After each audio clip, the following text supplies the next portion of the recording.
The modern world is completely reliant on electricity. It connects and powers our machines.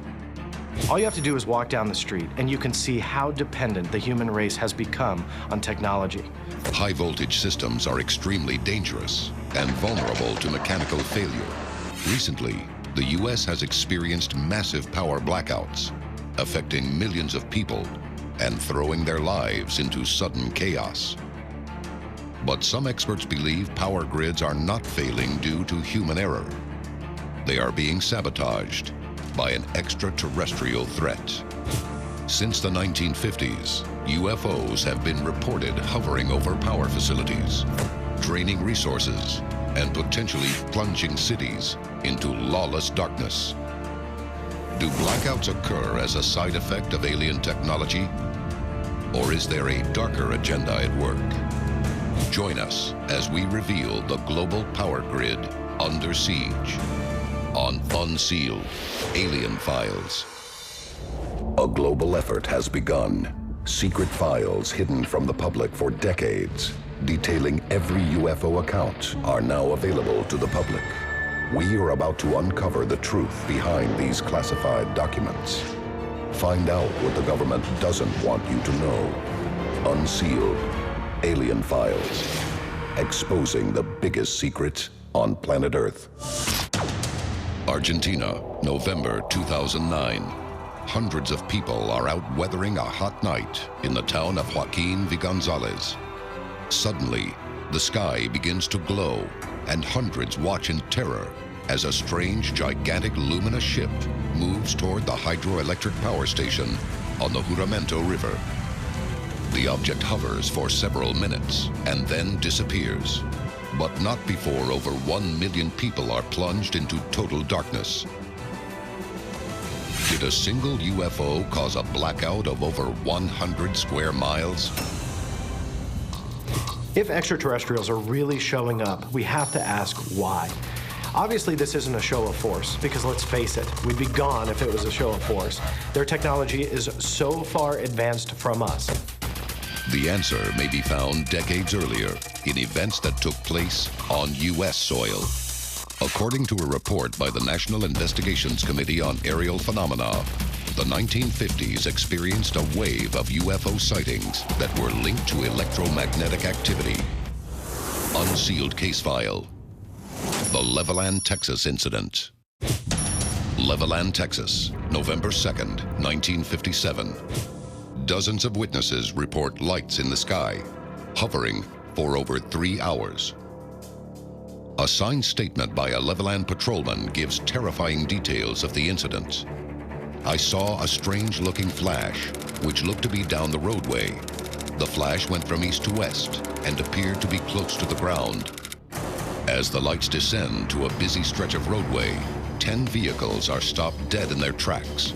Residents all over town report power being drained from the car engines. When the lights disappear into the sky, the vehicles start and continue on their way, undamaged. America's top secret UFO unit, Project Blue Book, immediately investigates the incident. They determine UFOs may be using a type of electromagnetic interference. Edward Ruppelt, former chief of Project Blue Book, admits, "We had reports of radiation and induction fields in connection with UFOs. The 1957 wave of electromagnetic cases presents, quote, a whole new dimension to UFO investigation. Could this alien electromagnetic phenomena be used to disable more than car batteries and headlights?" Following the Second World War, the installation of massive power grids allowed America to triple its energy consumption. Could this sudden leap in energy usage be attracting alien attention? Exeter, New Hampshire, 1965. A small, picturesque New England town. But the quiet atmosphere is shattered one afternoon as multiple witnesses report a series of glowing orbs descending from the skies and tapping directly into power lines. Local police arrive on the scene as an Air Force bomber appears in the sky. The UFO quickly flies off with the plane in pursuit. But what happens just 9 weeks later will transform the power industry. forever. November 9th, 1965. A mother and her children observe a fireball streaking across the sky over Syracuse, New York. As it passes, the lights in their home flicker ominously. November 9th, 1965. The largest blackout the continent has ever seen descends on North America. The Great Northeastern Blackout plunged 30 million people across 2 countries into total darkness. 8 eastern U.S. states and much of southern Canada are left without electricity. Syracuse Airport, New York. Planes beginning their descent are met by a pitch-black runway. Within 1 minute of the blackout, passengers and the deputy aviation commander at the Syracuse Airport witness a massive 150-foot fiery disc moving across the sky. As the airport plunges into darkness, a flight instructor and his student begin their descent toward the tarmac. While preparing for landing, they witness another strange glowing light over the nearby Clay substation, a superhighway of power. Then, at 5:27 p.m., power ceases for approximately 25 million people. New York City rush hour descends into chaos. Loaded elevators stop in the shafts, and 800,000 commuters are stranded in subway tunnels. Above ground, stoplights fail. Traffic jams extend miles in every direction, and hundreds of thousands of people rush into the dark streets. A bright light in the sky appears above the darkened city. Is it the same UFO witnessed at the Clay substation? Or is a second mysterious craft draining New York City of every kilowatt of power? When the New York Power Authority dispatches a team to the Clay substation, they are allegedly met by FBI agents. But while looting and fires grip the city, the Power Authority's investigation finds nothing out of the ordinary, and power is restored 13 hours later. The FBI refuses to comment or even acknowledge their involvement. But why would a power outage even require multiple agents of the FBI? Over the ensuing weeks, a media frenzy speculates that an alien craft is the cause of the blackout. Life magazine, one of the most respected magazines ever published, runs a photo with the caption, "Could this be a UFO?" But it isn't until 3 years later that the possibility of alien interference is investigated. The U.S. government's House Committee on Science and Astronautics holds a special session. Unsealed Case File, the Symposium on Unidentified Flying Objects. Washington, D.C., 1968. James McDonald, a renowned professor at the Institute for Atmospheric Physics, shares his UFO findings. McDonald has been granted unprecedented access to eyewitness testimony, government documentation, and even the top-secret Blue Book files on UFO activity. McDonald warns, there is a puzzling and quite disturbing coincidence between the sightings and power blackouts.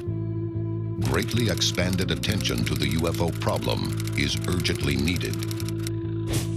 McDonald's findings make headlines and send shockwaves through the American power structure.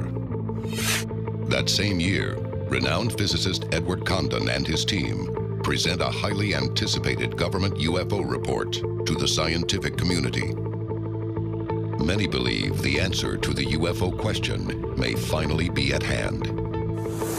Unsealed Case File. The Condon Report.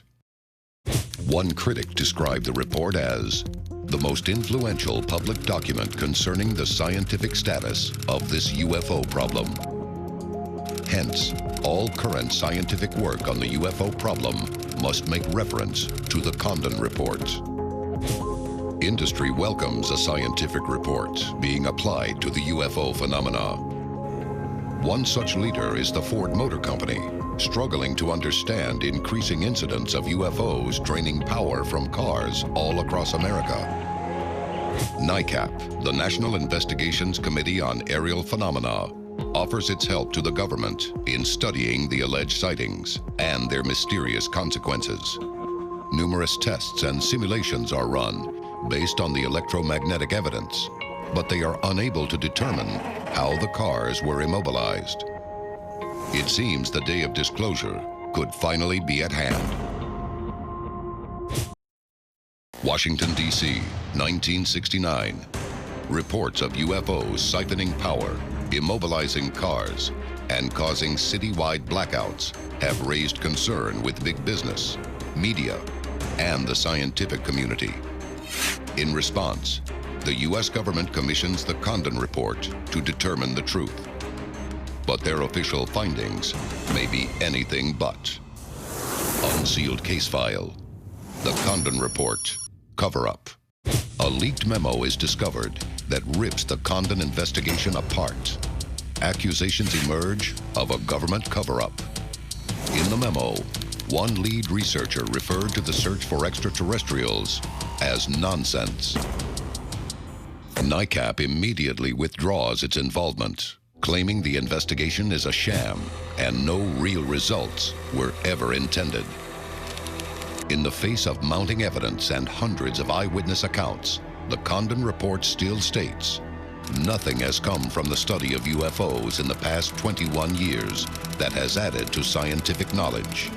Careful consideration leads us to conclude that further extensive study of UFOs probably cannot be justified. On the heels of the Condon Report, the government suddenly ceases all investigations into UFO phenomenon. The Air Force officially closes Project Blue Book on December 17, 1969. James McDonald addresses the media before the report's release and claims the investigations were designed to fail. A newspaper article of the day states, he repeated the accusation that the Central Intelligence Agency had ordered the Air Force to debunk UFO reports. And so that was really a policy that was implemented back in 1953 through the CIA, and essentially that continues to this very day, where most scientists, most people who occupy senior positions in the bureaucracy or in the media or any position of influence, if they talk about this topic, they will be very easily ridiculed. It appears the government would go to any lengths to control information about UFO presence. But what it could not control was the escalating threat. Throughout the next decade, America develops a very different kind of power to feed its insatiable need. One that may put us directly on extraterrestrial radar. By 1977, tensions over economic concerns and a North American energy crisis have the population on edge. U.S. President Carter informs the American people the energy crisis is a clear and present danger to our nation. But is Carter referring to the Middle East oil crisis or an alien threat?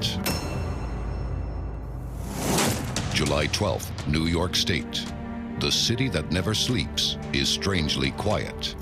The serial murderer known as the Son of Sam has recently claimed his 6th victim. But New York is facing an even more shocking, unearthly assault. While driving home, a family witnesses 2 unidentified craft descending on the nuclear power plant at Indian Point. The highway is soon filled with parked cars and onlookers, watching in awe as the glowing crafts hover over the plant. Reportedly, they are eerily silent. Red, green, and blue lights rotate on the top of the crafts. Are they monitoring the Indian Point nuclear facility? There are UFO cases where they would appear and actually shut down the nuclear facility, sometimes for minutes on end. They would have an actual physical effect on the base. Eventually, dozens of witnesses report seeing UFOs that night. The very next day, just 30 miles south of Indian Point nuclear power plant, New York City is hit with another devastating blackout. Hundreds of stores and homes are looted. Rampant arson destroys entire neighborhoods.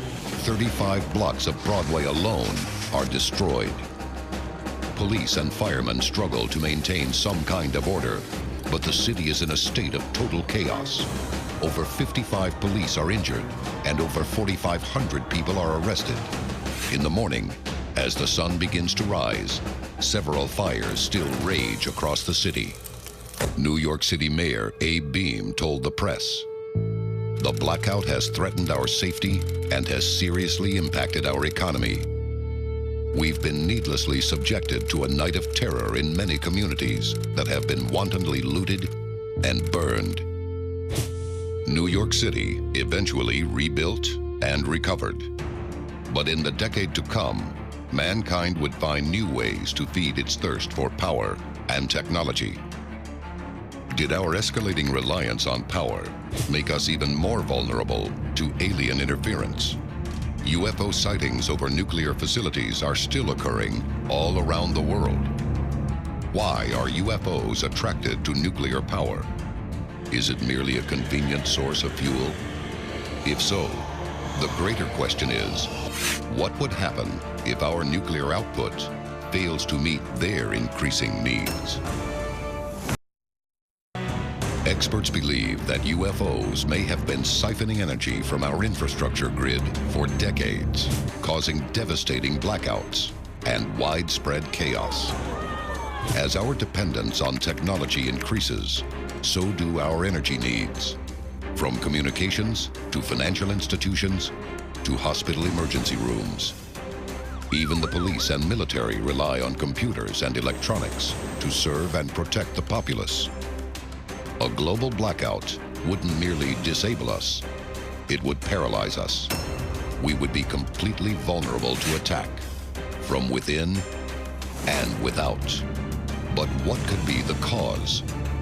How much energy does it take for a craft to go 5,000 miles an hour, 10,000 miles an hour? Obviously, a huge amount of energy. Fueling an alien species capable of traveling across multiple galaxies could quickly exhaust the Earth's natural resources. And if Earth is no longer a source of fuel, what is?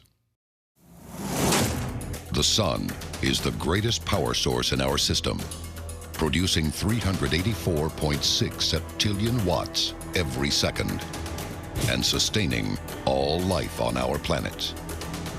But in 2012, NASA's Solar Dynamics Observatory captured footage of what appeared to be a UFO connecting to the sun before accelerating off into deep space.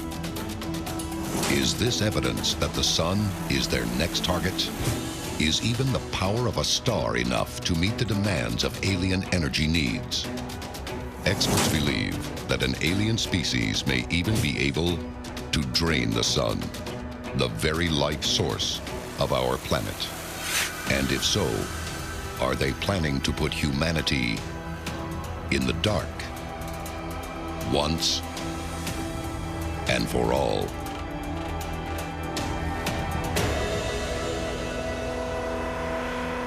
This is Unsealed, Alien Files, exposing the biggest secret on planet Earth.